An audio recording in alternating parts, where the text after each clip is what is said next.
8ஆம் அதிகாரம் 10ஆம் வசனத்தில் கர்த்தருக்குள் மகிழ்ச்சியா இருப்பதே உங்கள் பலன். மகிழ்ச்சியா இருக்கீங்களா? சந்தோஷமா இருக்கீங்களா? சந்தோஷமா இருக்கணும்னா கர்த்தருக்குள்ள நீங்க இருந்தாதான் நிரந்தரமான சந்தோஷம். மற்ற சந்தோஷம் எல்லாம் நம்ம ஒரு நினைச்ச காரியம் நடக்கும்போது ஒரு மகிழ்ச்சி வரும். ஜெயம் வரும்போது, லாபம் வரும்போது, ஒரு நன்மை நடக்கும்போது அது நிரந்தரமா இருக்காது. மறுபடியும் அது சீக்கிரம் மாறிடும். ஆனால் கர்த்தருக்குள்ள நீங்கள் இருந்தீங்கன்னா அந்த மகிழ்ச்சி எப்போவுமே இருக்கும், சந்தோஷம் இருந்துக்கிட்டே இருக்குமா. அதுதான் பலன். இந்த உலகத்தில் வாழ்வதற்கு பலன் வேணும். இன்னைக்கு என்ன பிரச்சனை வரும் உங்களுக்கு தெரியுமா? உங்கள் வேலையில், படிக்கிற இடத்துல, பிஸ்னஸில், உங்கள் குடும்பத்தில் உங்களுக்கு என்ன பிரச்சனை வரும் தெரியுமா? தெரியாது. நம்ம வாழ்கிற வாழ்க்கையில் பிரச்சனை, போராட்டம், நெருக்கம் வரத்தான் செய்யும். நாம் அதை தாண்டணும், அதை மேற்கொள்ளணும், அதை ஜெயித்து முன்னேறி போகணும். அதுக்கு ஒரு பலன் வேணும்.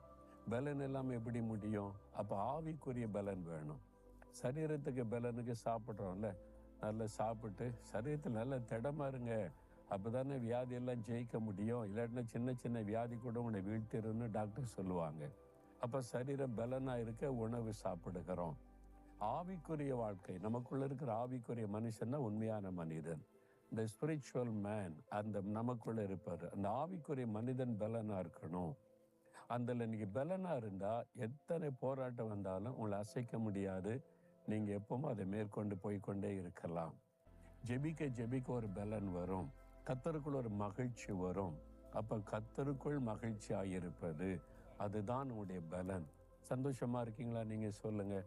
ரட்சிக்கப்பட்டிருக்கிறேன்றோம், அபிஷேகம் பெற்றிருக்கிறோன்றோம், ஆனால் சந்தோஷமே இல்லை, துக்கமாகவே ஒரே பிரச்சனையாக இருக்குது, போராட்டமாக இருக்குன்னு சோர்வாகவே பேசுகிறோமே. ஏன்? ஆண்டவருக்குள்ள இருக்கிற சந்தோஷம் உங்களுக்குள்ள இல்லை. அப்போ கர்த்தருக்குள்ள நம்ம சந்தோஷமா இருக்கணும்ல. என்னங்க சந்தோஷம் அது அப்படின்னு கேட்டாக்கி, அப்போ ஒரு குழந்தை சொல்லுது, நீங்க எப்பவும் என் கூட இருக்கணும் டேடி, நான் எப்பவும் உங்க கூட இருக்கணும், நீங்க கூடவே இருந்தீங்கன்னா எனக்கு சந்தோஷம். தகப்பனுக்கு இப்படி இருக்கும். அதான் உண்மையான செய்யுங்க. அப்பா என் கூட இருக்காங்க, நான் எங்க அப்பா கூடவே இருக்கிறேன், கையை பிடிச்சு நடத்திட்டு போறாங்க. அவங்க கர்த்தருக்குள் நீங்க மகிழ்ச்சியா இருப்பது தான் உங்களுடைய பலன். அப்போ ஆண்டவருக்குள்ள எப்பவும் நீங்கள் அவரோடு உள்ள கனெக்ஷனில் கரெக்டாக இருங்க.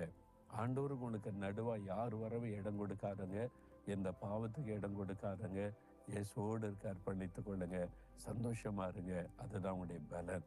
அப்படியே ஜெபிக்கல, ஆண்டவரே நீங்கள் எப்போவுமே என் கூட இருக்கணும், நான் உங்க கூட இருக்கணும், உங்கள் சந்தோஷம் எப்போவுமே என் உள்ளத்தில் பொங்கி பொங்கி வழியணும், நான் எப்போவுமே உமக்குள்ள மகிழ்ச்சியாக இருக்கணும் ஆண்டவரே. அதுதானே எனக்கு பலன். அந்த சந்தோஷம் எப்பொழுது எனக்குள்ள நிலைத்திருக்கணும். இயேசுவின் நாமத்தில் ஆமென்.